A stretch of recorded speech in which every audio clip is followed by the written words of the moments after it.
Hello and welcome to the first deck tech video on Kitchen Meta.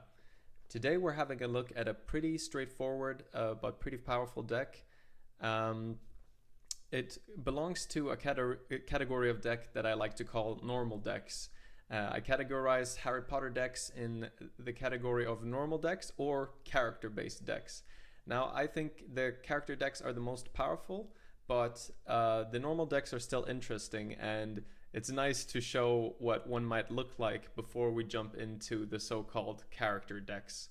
So this one has Fred and George Weasley as a starting character. So Fred and George Weasley says you may use one action to put an adventure card from your hand into play, even if you already have one in play. And if you already had one in play, discard the old one. So this character is clearly trying to make use of the most powerful adventures in the game to gain some value out of that. And in this deck, we are trying to use adventures to delay our opponent so that our creatures can deal damage while they're busy trying to deal with our adventure cards. So this deck plays the adventures that I'd like to call the big three: Escaping the Dursleys, Letters from No One, and Through the Arc. Now, if you watch my other videos, you know that there is a card called Caught by Snape that I think is an even more powerful adventure than any of these cards, but it is banned in my format, so we're not playing it. So let's look at what these adventures do. So we have the first and arguably most powerful one is called Escaping the Dursleys. The effect is that it says your opponent can't use actions to play any cards except lesson cards. And to solve it, your opponent has to discard his or her hand. And the reward is that they get to search their deck for any card and put it into their hand. So if we play this card early, they can play some lesson cards, but then they have to get rid of the rest of the cards in their hand. We can also make use of this card to punish a player later on. If they suddenly draw a lot of cards, we can put this on the table and make them go back to a few cards in their hand. So very powerful effect, and for just one action, it's a way to set our opponent back quite a bit. The next adventure in the deck is called Letters from No One. The effect of it is that your opponent can use actions only to draw cards. Now, your opponent can solve this by discarding 5 cards from their hand, and if they do, their reward is that they get to draw 2 cards. So if your opponent already has 5 cards in hand when you play this card, they can solve it right away, and effectively they'll have 3 fewer cards in their hand. So you can think of this as a way to set your opponent back 3 cards by losing a card and an action on your part, which is pretty okay. But the best part of this card is when they have less than 5 cards in their hand, because when you play this, then that means they have to use actions to draw cards, which of course normally they want to be playing cards instead of just drawing for more cards. So you can make them waste a lot of time when you play this card. Now you may note that these 2 first adventures synergize very well. Escaping the Dursleys puts our opponent at a low amount of cards, and then Letters from No One makes them waste a lot of time once they are at a low amount of cards. The third adventure we're playing is Through the Arc. The effect of this one is that your opponent can't play spell cards, and a lot of competitive decks rely to a large degree on spell cards, so this hits a lot of decks. And in order to solve this one, our opponent has to skip a total of 4 actions. Now 4 actions, that's normally 2 turns if you don't have extra actions. And the reward is your opponent may put an item card from his or her discard pile into his or her hand. And item cards are not played by a lot of decks, so the reward might actually be useless. And if you're skipping 4 actions, that's a lot of time. So when this card is being solved, it's really, really powerful. And now because we are Fred and George Weasley, there might be a situation where the opponent skips, let's say, 3 actions, and before they get a chance to skip the 4th one and then play a card on their turn, we can put another Through the Arc into play, because Fred and George Weasley let us play an adventure card even when we already have one in play, and discard the old one. And then they would have to start over again. And while this is happening, they're taking damage from our creatures. So let's get to the non-adventure cards of the deck. We of course are playing lesson cards to be able to play other cards. In this case, we're playing 22 in total, 12 care of magical creatures, because it's more important that we're able to play our creature cards than the cards that require charms. And we are playing 10 charms. Now, playing 22 lesson cards like we are is slightly arbitrary. Maybe it should be slightly higher, maybe slightly lower. But the rough idea of what we're trying to do is have enough lesson cards in our deck to allow us to get to 4 power in a reasonable amount of turns. The reason I say 4 is because that's what most of our cards require. Since we have 22, a little over every third card in our deck should be a lesson on average. So in our starting hand, we might see 2 lessons, and once we're at 12 cards, we expect to have 4, roughly. And that seems to be early enough, given the fact that we have some other stuff that we want to play in the form of adventure cards, of course, which is the main thing with this deck. But we also have one creature card that we might want to play before we reach 4 power in Sandstone Gargoyle.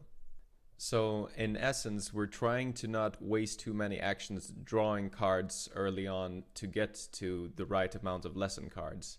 Now, of course, there's a drawback that if you have too many lesson cards in your deck later on, that means you'll be drawing fewer cards that you can use. But since Harry Potter decks are pretty fast, the most important thing is that we start applying pressure early. So we're okay with taking a little bit of a hit later on. Now, of course, we're trying to strike a bit of a balance here. If all we cared about was getting to 4 power so that we could play our cards, then we could just include 30 lesson cards in our deck and basically always get there. But of course, that would mean that we have fewer cards of other types. So once we get to 4 power, we'd have fewer useful cards to actually play. With the amount of lessons we're playing, it seems we are in the right range where usually we have to use no actions or 1 action to draw for extra cards. And that seems to put us in a place where we're able to start playing the cards that have been building up in our hand early enough to apply the pressure that we need. Now let's get to the creature cards. So we're playing creature cards as our win condition because all the rest of our deck is trying to slow our opponent down. And the perfect thing to have then is something that deals damage every turn because we're trying to drag the game out. And also we're trying to make it hard for our opponent to play cards that can get rid of creatures. So the first creature we're playing is Sandstone Gargoyle. And this one might be a little bit dubious, but the idea is that this creature deals extra damage to our opponent every turn if they don't have creatures in play, 2 extra damage. And a lot of character decks that we're weak against do not play creatures, so this is a way to try to improve that matchup a little bit. If this isn't working for you, you could try playing a Slinking Ferret or maybe a more expensive creature. But for now, this is what the deck is playing. The next creature is an obvious pick. Black Bat is the best 4-cost creature if you're looking to deal damage. It deals 2 damage immediately when you play it, and then it deals 2 damage each turn. You can compare this to the other creatures we're playing, Boa Constrictor, that simply deal 2 damage each turn, and same with Ravenclaw Eagle. Now the difference is Boa and Ravenclaw Eagle, they have 2 health instead of 1 health, but in competitive play, health on creatures is not relevant at all. So Black Bat is just like the other damage dealing creatures we're playing that cost 4 power, except it just deals 2 more damage than the other ones immediately when it's played. This is extra relevant because there's a commonly played character called Professor Quirinus Quirrell that can return all creatures to their owner's hands. And for Boa Constrictor and Ravenclaw Eagle, this would mean we would have to spend an action and play them again and not get anything for it until the next turn, but with Black Bat, we're immediately dealing damage once again. So the last creature we're playing is called the Garden Gnome, And what it does is that our opponent has to discard a card at the end of their turn if they have cards in hand. So that's pretty annoying for our opponent to deal with. And they will slowly be losing cards while they're wasting time trying to solve, for example, through the arc. Now, this also works great in combinations with letters from no one, because we can put them in a situation where it's extremely difficult to solve letters from no one. Let's say they start with one card in their hand, and then they spend 3 actions to draw cards and end up at 4 cards, so they could solve letters from no one next turn. Well, if they have to discard cards at the end of their turn from Garden Gnome, then they have to waste even more actions drawing for more cards next turn. If we had 2 Garden Gnomes in play, it would be even harder. If we had 3, it would be impossible to get out of this scenario. All right, so now we're getting to the spell cards of the deck. The first one is Hover Charm, which is a spell that returns one of your opponent's cards that they have in play to their hand. And this may seem like a bad card because you're spending an action and a card just to basically set them back 1 action. But there are a lot of cards in the game that are very important for your opponent to keep in play. For example, Ginny Weasley in character decks, or match cards perhaps in a Quidditch-based deck. There are probably other examples. Also, you can use this card in combination with Escaping the Dursleys to force them to discard the card that you returned. So then it just becomes a card that destroys any card on the board, which is really nice. That combination is especially important when they have Argus Filch on the board, who could normally use his power to get rid of your Escaping the Dursleys. Then by playing the Hover Charm and combining it with Escaping the Dursleys, they can no longer get rid of Escaping the Dursleys by using Filch and actually have to solve it and discard their hand like you want them to. So the last spell in the deck is End of Year Feast, and it's a spell that lets you put up to 4 adventure cards from your discard pile into your hand. Now, even though this is a very powerful effect, we're only playing 3 of them because we don't really need to play this twice during a game. That will probably be too many adventures for us to even have the time to play. We can use this to recycle, of course, our powerful adventures. If we're playing against a deck that relies on spells, we can get our Through the Arc back and play it over and over again. In some situations, you can get back letters from no one and just have them solve it over and over again. Same with Escaping the Dursleys, of course, but that is really only good while they have a lot of cards in their hand. A thing to note about this one is that it gets better the more damage we have been dealt during the game, because the more cards that are in our discard pile, the better the options for this card will be. So this card is stronger against decks that deal damage gradually, as opposed to having one big blow of damage that kill your opponent in one big swipe. Alright, so that is the whole deck. Play adventures, annoy them with them, put creatures in play, deal damage, kill your opponent. Easy. You may be wondering, if this Fred and George deck is so bad against character decks, then why are you presenting it? Isn't it just irrelevant then? Well, maybe. I don't really think so. I want to give a holistic view of the game, so that if the understanding of the game shifts, then maybe this deck is a puzzle piece that can fit in the meta. For example, if people suddenly figured out that, oh wait, actually, if you build your decks in this way, then character decks are actually not that good, then suddenly it would be very useful to know about this deck, because that could be a way to counter the new standard way of playing then. So yeah, I always want to present many sides of the game so that you can try to play with the ideas of where to fit the different puzzle pieces at the right time, depending on what people are expecting to be played. It is the case in every card game that decks have good and bad matchups, and the metagame can shift over time.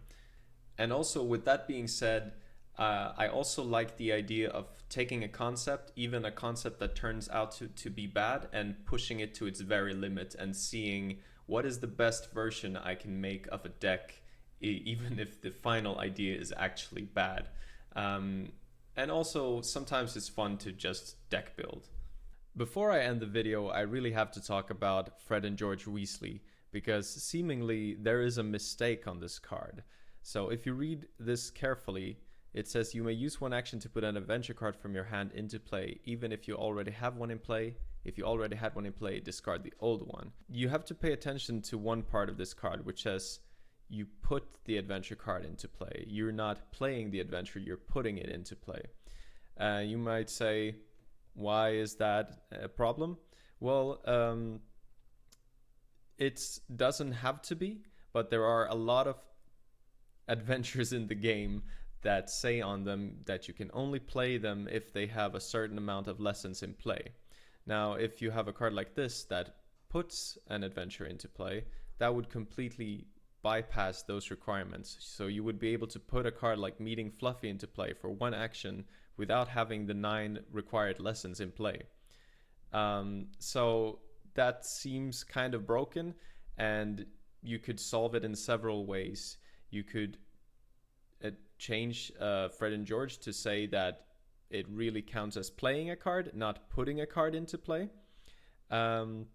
Or you could change the adventure cards with this wording to say that they cannot even be put into play unless you have that amount of lesson cards. You could, of course, also just ban some of the adventure cards. That would be problematic if this was the case. You could also ban Fred and George Weasley to prevent this interaction from happening, a solution that I don't like.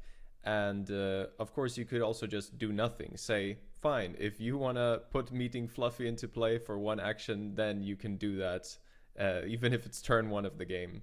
Maybe it turns out that that is not as broken as I expect it to be, but it certainly doesn't seem good.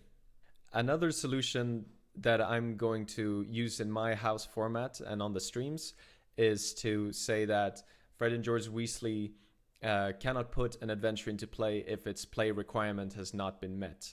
To me, this is the best solution because it means that we don't have to ban any cards, and Fred and George Weasley functions the same as it used to.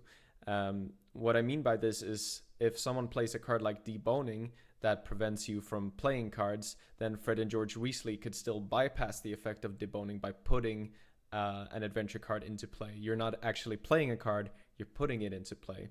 If I were to try to fix this by changing Fred and George Weasley to say that when you use their power, it counts as actually playing an adventure, then it would have the unintended consequence of changing how it works when it interacts with cards like Deboning and Escaping the Dursleys. However, I am curious how other people are interpreting this card, so if anyone has thoughts, then please leave them in the comments. If there's anyone from official Harry Potter TCG Revival, then if you have a ruling, then please let me know. It would be interesting to know how you guys view it. Thanks for watching this first deck tech video on Kitchen Meta. If you'd like to see this deck and other decks that will be coming up in action, then stay tuned for my stream.